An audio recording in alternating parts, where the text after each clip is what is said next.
very much. I mean, it is an exaggeration, and it can be likened to killing a fly with a sledgehammer.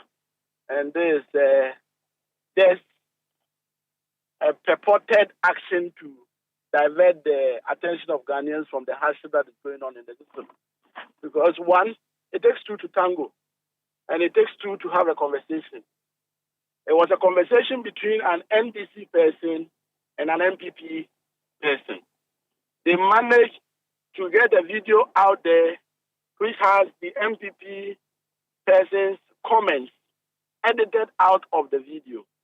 And then now we declare an officer wanted without having to resort to the institution to produce the officer. So if you know you can find the person, then you should publish the person's name without associating him to the NDC. But if you want to associate him with the NDC, then you better come to the regional leadership that we have noticed or we have come across a video from an officer of the party, and the police would want to have a conversation with him. Then the regional leadership can produce the officer to you. But you have attached the NDC to the officer. You didn't come to the regional leadership and yet declared him wanted on social media. From my understanding, you only declare someone wanted if the person cannot be found or the person has gone into hiding. This is an officer that you, the police, you know, and he is a tailor to most of the policemen. And it's not as though he is even a stranger or someone they don't know. So I think that the declaration of the gentleman as a wanted person was misplaced, and that he is not someone who is in hiding. And today, after our encounter with the police, we made them aware that he is available, and we make him available to the police tomorrow. Now, you said that the comments have been doctored so that one person's speech is removed and then one other person's speech is left in there. What were the two of them talking about, by the way? Yeah, so they were talking about 2024 elections. And the MPP person was threatening that under no circumstance would they allow John Mahama to win the election. And that if John Mahama wins the election, they will still not hand over power to him. And that they will do all they can possible to rig the election. Anyone who threatens our democracy definitely threatens our peace. And definitely is someone who does not want the peace of Ghana. So it was as a result of that conversation that the officer was equally serving notice to them that anyone who threatens our democracy definitely is preaching for war and is preaching for chaos. Okay, so we are equally interested in the police investigating the plans of the MPP to rig the elections as altered by the NPP official. We are equally interested in the plans of the MPP and as to why they keep repeating that they are not going to hand over power to John Mahama even if he wins the 2024 elections. Because all these will happen if they rig the election. And all this will happen if we don't intervene now and make sure our democracy is protected come 2024, December 7th. So that is the whole genesis of the conversation. That the part of the MPP official threatening our democracy has been altered, edited out of the video. And it is only the response of the NDC official that has been put on the social media. Was this a media debate the two of them were engaged in? And who is this person that your officer was engaging? No, it wasn't a media debate. It was a debate within the community. Okay, so they were gathered under a tree. And it was a debate between him and an MPP officer. We would address the press tomorrow after we are done with the police. We bring out all the facts and the person they were having the exchange with. So it was not even a media conversation. But do you have the original video? Yes, so we have the details of everything that happened. And if you even watch the video, you realize that there were people who were equally part of the conversation. So we are equally interested. If the police wants to investigate, we need to invite every single person who was part of the conversation so we can probe to the end of it. That what are the plans of the MPP that they are so certain that even if John Mahama wins, they are not going to hand over to him. But it's a point of interest for us as well. So tomorrow when we get to the police headquarters, depending on the conversation, all these issues will come up. No problem. So tomorrow you'll be escorting him to the police station. There's a possibility he may be arrested. You're ready for all of that, the legal issues involved. Absolutely so. Absolutely so. We are going with our lawyers and we are ready for whichever legal tussle. If we need to make a counter complaint for them to arrest the MPP official, we will do same. If we need to go and embark on a civil arrest and bring the official to the police, we will do that. We are ready for them tomorrow. Now, notwithstanding the fact that another person's voice had been doctored out, was it not a reckless comment that your officer was making, talking about killing? Is that a responsible commentary that should be made by an elected officer of a party that has been in government before?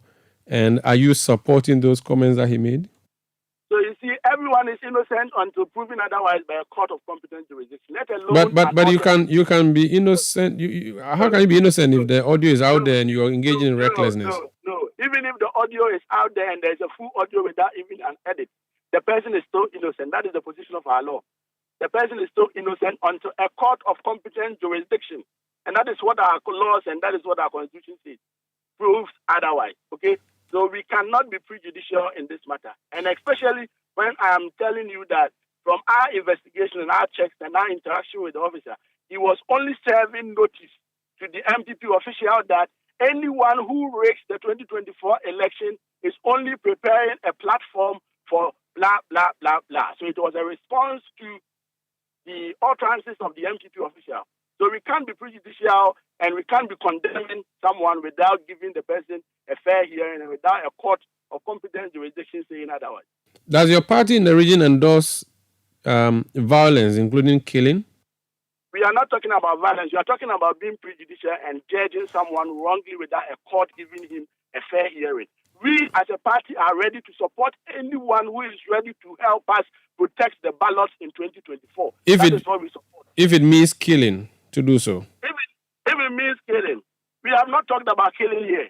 We are talking about protecting the ballots and protecting the verdict of the people and protecting the verdict come 2024.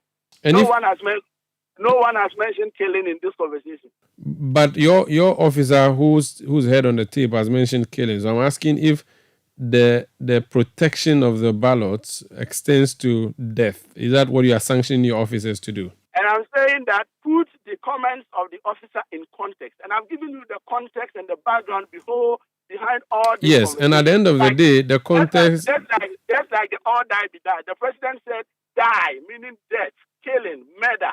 The president of the republic now said all die be die. Kill, murder, they are all dead. But he put it in a context and justified it. And the media, you help him to justify it. And we are saying that the notice as served by our officer was in reaction to the fact that he who rigs 2024 elections sets a platform for chaos. And that we need to, as a people, unite and ensure that no one rigs the 2024 election. I think that should be our interest and our focus as a people. Doc, how is the NDC doing in Ashanti region? Fantastically well. And that is why there is a panic in the MPP. Because for the very first time, we realized our 24-hour economy work, the people coming out and the disappointment on the supporters of the MPP, Alan Shamantin coming in and all that. So they are panicking in Ashanti region, for which reason they want to hang on to any strain whatsoever that they will find to make a case out of it. The last time, the last election, I think 2016, your target as a party then was to get 1 million votes from Ashanti. Have you revised that figure? As a party, we have a baseline that we need to cross to ensure our victory come 2024. And the elections in Ghana is 50 plus 1 vote. So our target is not really in the nominal vote, it's really in the percentage. So our work as a party and as leadership is towards a percentage. Said that even if 10 people vote, we should be able to get the percentage that will secure the victory of John Mahama. So, moving into this election, we are not really dealing with the nominal vote. We are looking at the percentage that will give us the 50 plus 1%. It's the nominal figures that would give you the percentage. So what percentage of the votes in Ashanti are you expecting or hoping to bag for the NDC? That is correct. But the nominal figures will give you the percentage. But it depends on the turnout. It depends on the register, the people on the registered voter. Doc, you were bold 7 or 8 years ago. You said you needed 1 million votes. You appear to not be sure now. You are scared, are you not? You can't make a bold statement. We definitely are not. It is only a fool who does not revise his notes and renew his mind. We are ready to keep our target to ourselves and work at it and discard the outcome, rather than putting it out like we did in 2016, which gave us problems. The 2016 strategy did not give us the results we wanted. So definitely, you don't expect me as a new CEO of the party at the region to be following the footsteps of what happened in 2016. Definitely, we are moving into a new election. This election demands different strategy, and that strategy requires that we keep the percentage to ourselves and work at it and discard the outcome of it, rather than discard the target. In the hunt for a running mate for Dr. Bawumia, lots of MPP people are suggesting the running mate should come from Ashanti region so that the party would get votes from there. That appears to be the place you get the least votes. In your hunt for a running mate as NDC, are you considering a candidate from Ashanti region?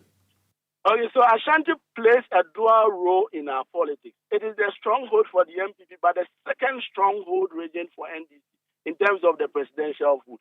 So it is a very crucial region for us as well. Okay, but what we are looking at is that we are not too fixated on who becomes the running mate in terms of the region or in terms of the gender or in terms of what have you. We are looking at someone who will be able to first complement His Excellency John Mahama, and the second, to be able to have that record, that track record to speak to issues boldly and be able to attract the middle class, the youth among the taming Ghanaians to help us get the votes we need to win this election. So we are not really fixated. His Excellency John Dramani Mahama has been given the opportunity to do the selection, and I'm sure he's doing a lot of consultation. And we are ready that whoever he brings on board as his running mate, we would help him and help the person in order that we'll be able to secure the victory that we are looking for. But you are not fixated. MPP seems to be fixated. If they go with a running mate from Ashanti, it's a done deal for them, they say, and you would lose the votes that you got the last time in Ashanti and possibly even lose your parliamentary seats that you have, the 4 of them. That is not the case. I mean, the politics in Ghana is bread and butter. And people will look at, Kufuor said it, look at your pocket or look within your purse and vote. Right now, we're looking at the hunger we are going through to vote. So irrespective of whoever the MPP brings, people will still look at their economic situation and vote. This election will definitely be about the economy and jobs. So until the MPP is able to drastically do any magic in these 2 areas, nothing is saving them, not the issue of where their running mate is coming from. I mean, the running mate is just in to complement the candidate. So if the candidate is weak, I mean, the mate will never be able to do anything. So we are not really thinking, and I mean, in our permutation and our strategic table, considering that an Ashanti running mate for Bawumia is going to weaken us further in Ashanti region. Of course not. Okay, so for us, we are not worried. And if you look at their permutation, I mean, Bawumia from the north, they have no option than to pick a running mate from Ashanti. And it is clear. And we have been prepared, I mean, from the word go, that no matter what, Bawumia will pick from Ashanti. So do your work well such that irrespective of whoever they pick, we will still be able to win and win convincingly. So that is what we are prepared for as a party in the region. I just heard you say that the running mates wouldn't be that significant. You didn't use that word, but you also said that as a mate, there really isn't much that he can do.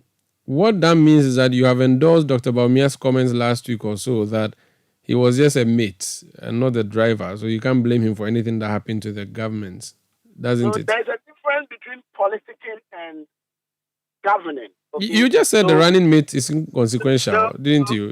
It won't make much of a difference. We are looking at winning the election. Winning the election is different from governance. Okay? When you win the election, you can win the election but not prepared for governance.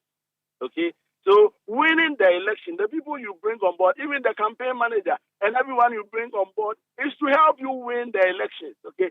Someone will choose someone who will help him win the election. But at the end of the day, when it comes to governance, the person will be close to zero. So the conversation we are having here should be in context of who is going to help them win the elections. When it comes to governance, it's a whole different ball game altogether. Because in governance, even the finance minister matters. That is why when there is a need to call for the government to reshuffle, We don't call the government to resign. We call the government to reshuffle a finance minister or an education minister. So the context of the role of a running mate and the role of a vice president is different. We are talking about politicking and elections. Okay, what Bawumia said is in the context of governance, which is absolutely different from the conversation that we're having. Very well. Thank you so much for speaking to us, Doc. Thank you to my brother. That's Dr. Frank Amwakwehini. He's Ashanti Regional Secretary of the NDC. This is Eyewitness News on 97.3 Citi FM.